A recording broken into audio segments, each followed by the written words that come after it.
আসসালামু আলাইকুম ভিউয়ার্স। আমরা কিন্তু অনেকেই ছোট বড় সবাই পাস্তাটা খুবই পছন্দ করে থাকি। যারা পাস্তা লাভার তারা দেখা যায় রেস্টুরেন্টে গেলেই ক্রিমি পিঙ্ক সস চিকেন পাস্তাটা বেশি পছন্দ করে থাকে।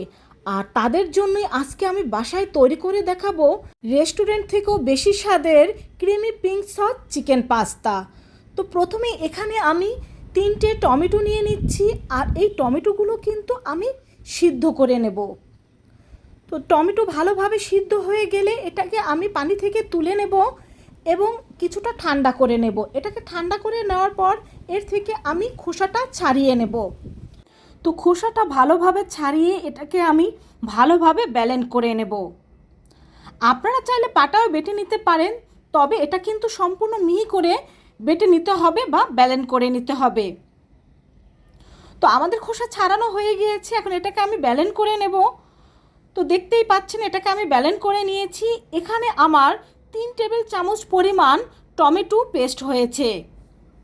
আর এখানে আমি নিয়ে নিচ্ছি 2 কাপ পরিমাণ পাস্তা। এখানে আমি এক ধরনের পাস্তা নিয়েছি, আপনারা চাইলে বিভিন্ন ধরনের মিক্সড পাস্তাটাও ব্যবহার করতে পারেন। একটা প্যানে আমি পানি গরম দিয়ে দিয়েছি, তার মধ্যে দিয়ে দিচ্ছি স্বাদমতো লবণ আর সামান্য একটু তেল। এখন এই পানিটা ফুটে ওঠা পর্যন্ত আমাদের অপেক্ষা করতে হবে।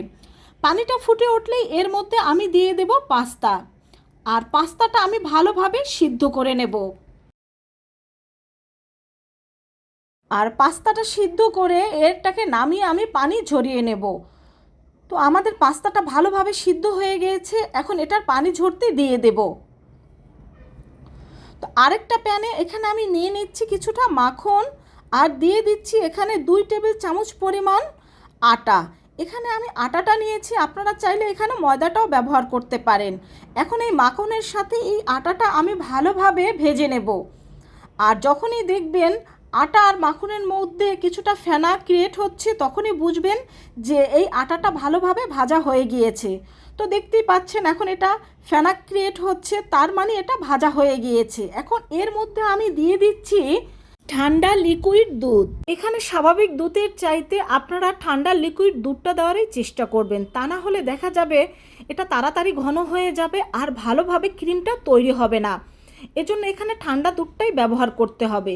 দিয়ে দিচ্ছি পরিমাণ মতো লবণ, আর দিয়ে দিচ্ছি এখানে সামান্য গোলমরিচ গুঁড়ো, আর দিয়ে দিচ্ছি কিছুটা চিলি ফ্লেক্স। এখানে আপনারা ঝালটা আপনাদের পছন্দ মতো ব্যবহার করবেন।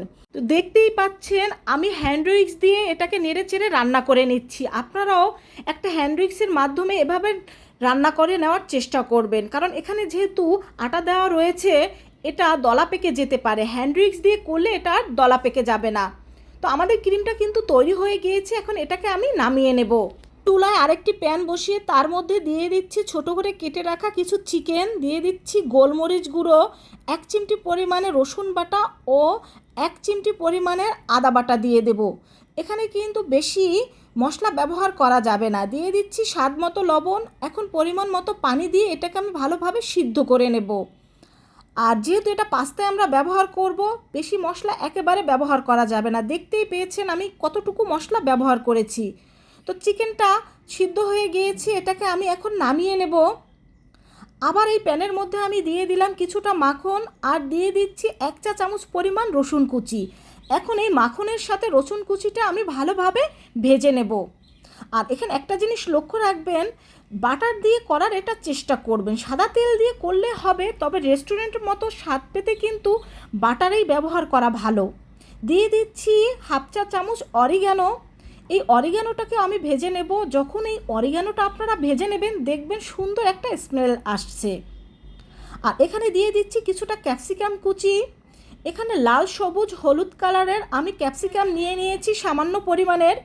এটাকে এখন আমি এর সাথে সামান্য ভেজে নেব। আর এর সময় চুলার হিট হাইতে রাখতে হবে, তা না হলে ক্যাপসিকামের কালার নষ্ট হয়ে যাবে। দিয়ে দিচ্ছি সেই পেস্ট করে রাখা টমেটো পেস্ট। টমেটো পেস্টটাকে আমি সামান্য কষিয়ে নিচ্ছি, আর এর মধ্যে দিয়ে দিচ্ছি স্বাদ মতো লবণ। লবণটা আপনারা আপনাদের টেস্ট অনুযায়ী ব্যবহার করবেন, কারণ পাস্তা সিদ্ধ করার ক্ষেত্রে, চিকেন সিদ্ধ করার ক্ষেত্রে কিন্তু আমরা লবণ দিয়েছি। দিয়ে দিলাম সামান্য গোলমরিচ গুঁড়ো, সামান্য চিলি ফ্লেক্স, আর দিয়ে দিচ্ছি সেই সিদ্ধ করা চিকেনগুলো। এখন চিকেনটাও 2 মিনিটের মতো এর সাথে নাড়াচাড়া করে রান্না করে নেব। এখন দিয়ে দেব আমাদের সেই ক্রিমটা। এখানে ক্রিমটা কিন্তু আপনারা আপনাদের পাস্তা অনুযায়ী ব্যবহার করবেন। পাস্তা বেশি হলে ক্রিম বেশি লাগবে, আর পাস্তা কম হলে ক্রিমটা কম লাগবে। তো ক্রিমটা সামান্য নেড়েচেড়ে এর মধ্যে সেই সিদ্ধ করা পাস্তাগুলো আমি দিয়ে দেব। আর পাস্তাগুলো ভালো দিয়ে দেওয়ার পরে এই ক্রিমের সাথে আমি এই পাস্তাগুলো ভালোভাবে মিশিয়ে নেব। বন্ধুরা, বাসায় এইভাবে creamy pink sauce chicken pasta তৈরি করে নিলে কিন্তু রেস্টুরেন্ট থেকে আরও অনেক বেশি টেস্টি হয়ে থাকে, কারণ এখানে কিন্তু সব কিছু আপনি আপনার পছন্দ মতো ব্যবহার করতে পারবেন। এটাকে আরও টেস্টি করতে দিয়ে দিচ্ছি মোজারেলা চিজ। এখানে আমি মোজারেলা চিজটা ব্যবহার করেছি, আপনারা চাইলে স্লাইস চিজটাও ব্যবহার করতে পারেন। আর রেস্টুরেন্টেও কিন্তু চিজটা ব্যবহার করা হয়। চুলাটাকে লো হিটে রেখে এটাকে আমি নেড়েচেড়ে মিশিয়ে নেব।